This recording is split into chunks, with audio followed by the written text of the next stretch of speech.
Como superar a autossabotagem e criar uma rotina produtiva. Esse vídeo vai ser top demais, fica até o final. Bom, já vou começar de solo aqui sem ficar floreando demais. Como que você faz para você se sabotar? Se você fosse pegar uma folha em branco, um quadro verde ou alguma coisa para poder ensinar as pessoas e mostrar para elas como você se sabota, o que você responderia? Você se sabota procrastinando, você se sabota dando desculpa, você se sabota fazendo de conta que está muito ocupado. Como você se sabota? Primeiro ponto para a gente poder gerar algum tipo de mudança é a gente ter clareza do que precisa ser mudado. Responda essa pergunta: como você se sabota? Aqui eu trago algumas causas pelas quais as pessoas têm a autossabotagem enraizada na veia.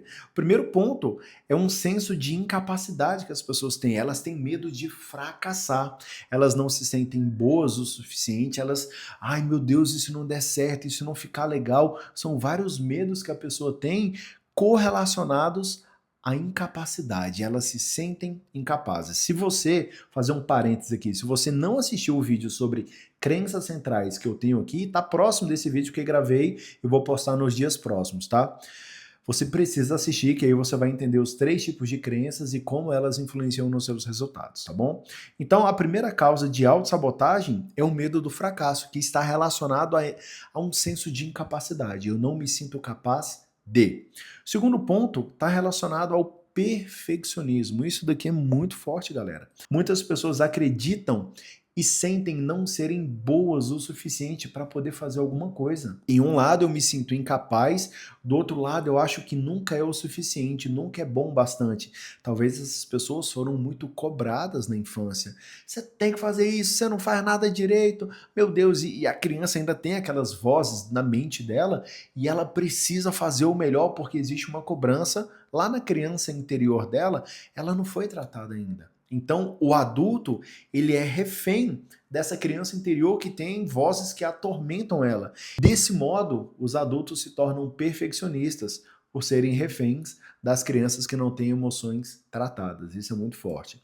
E terceira causa de autossabotagem, autoconfiança. O tanto que eu confio em mim. Então, a gente falou sobre medo de fracassar, perfeccionismo e autoconfiança. Nos 3 pontos aqui a gente falou sobre incapacidade e insegurança, né? Geralmente, a autossabotagem, a causa mais profunda ali por trás da... Sabe, quando você tira os negócios tudo assim, que você vai dar um zoom, você vê a causa como um desses 3 pontos. Claro que existem várias outras razões pelas quais as pessoas se sabotam, mas aqui eu trouxe algumas, tá? Breno, legal, muito bonitinho isso, mas como mudar? Aqui eu trago 7 passos. Ontem eu estava vendo um vídeo do Renato Albani, espero que você veja esse vídeo um dia, Renato. E aí ele fez uma pergunta pro cara na plateia, o cara falou, 7. Ele, que preguiça é essa, bicho, de não fazer assim para falar 7? E agora, na hora que eu fui falar 7, me deu vontade de fazer assim, ó, 7. Falei, cara, eu lembrei na hora do Renato, então são 7 formas para a gente poder mudar essa autossabotagem. Primeiro ponto, a gente precisa identificar quais são as prioridades. Uma das grandes formas da gente se sabotar é a gente querer fazer várias coisas ao mesmo tempo. É ser multitarefa e é fazer tudo acreditando que tudo é urgente. Não, defina prioridades. Tem estudos que dizem que quando você é multitarefa, você é mais improdutivo do que quem é monotarefa, que faz uma coisa de cada vez, porque o processamento cerebral ele vai alternando entre uma tarefa e outra. Você não faz 2 coisas ao mesmo tempo. Eu não toco violão e canto ao mesmo tempo, por mais que pareça. O meu cérebro ele intercala entre as atividades, de modo que pareça que seja ao mesmo tempo. Mas ele está intercalando, e quando ele intercala entre uma atividade e outra, ele gasta mais energia. Entendeu? Então, quando você for fazer algumas coisas, estabeleça quais são as prioridades. Qual é a prioridade número 1? Qual é a tarefa 1? Essa é 1, beleza. Qual é a 2? Essa é a 2, beleza. Qual é a tarefa 3? Essa é a 3. Ponto final. Segundo ponto, né? Questione a causa. Por que você tem medo do fracasso? Por que você se sente incapaz? Por que tudo tem que sair perfeito? Por que que eu não confio em mim? Depois que eu defino algumas prioridades e eu olho para a origem do problema e falo, cara, por que que eu não estou confiando em mim? Sendo que é isso, isso, isso que eu tenho que fazer. De repente, quando você tem coragem de olhar para a luz e olhar para o monstro, o monstro perde a força, ele perde o tamanho dele. Você olha e fala, rapaz, isso daqui é muito menor do que eu imaginava. Então questione a causa. Por que que você acha com relação a essa causa? De fracasso, perfeccionismo ou baixa autoestima ou autoconfiança, tá? Terceiro ponto, clareza de objetivos mais motivos para ação. Quais são os objetivos que você tem para que você faça o que você quer fazer? Ah, eu quero emagrecer, eu quero enriquecer, eu quero montar um negócio, eu quero casar.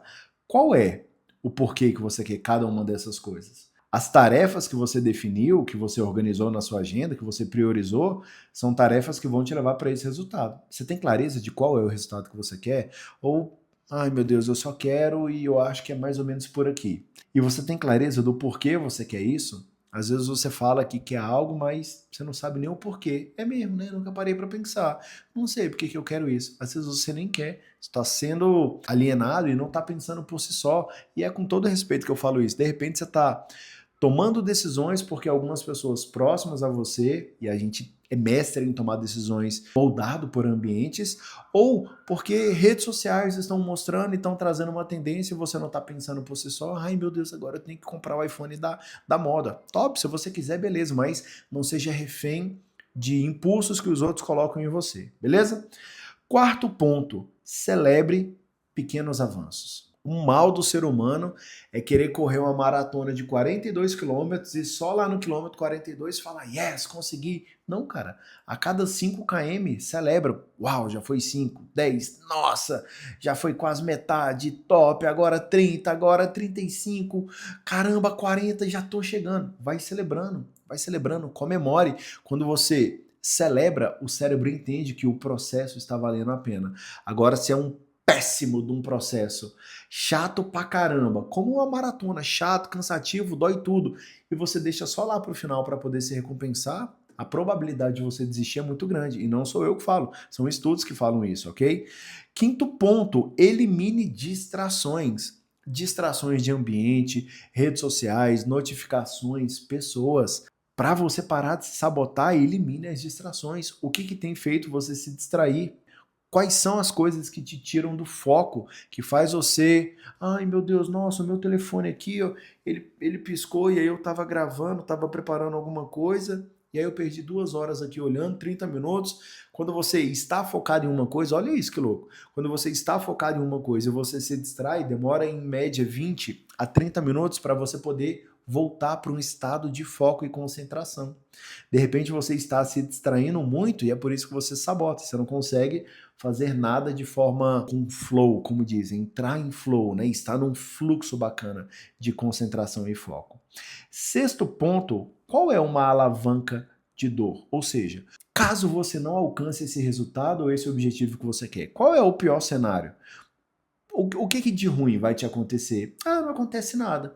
Então essa pode ser uma razão de você não fazer o que precisa ser feito, de você se sabotar. Ah, se eu não emagrecer não acontece nada comigo. Coloca uma alavanca de dor. Se eu não emagrecer, eu vou ter que fazer 200 burpees. Se eu não fizer o plano alimentar, eu vou fazer, sei lá, 1000 abdominais no dia. Coloca uma alavanca de dor para você fazer o que precisa ser feito, caso a consequência de você não alcançar o resultado não seja tão dolorosa assim. E por fim, cria um sistema de recompensa.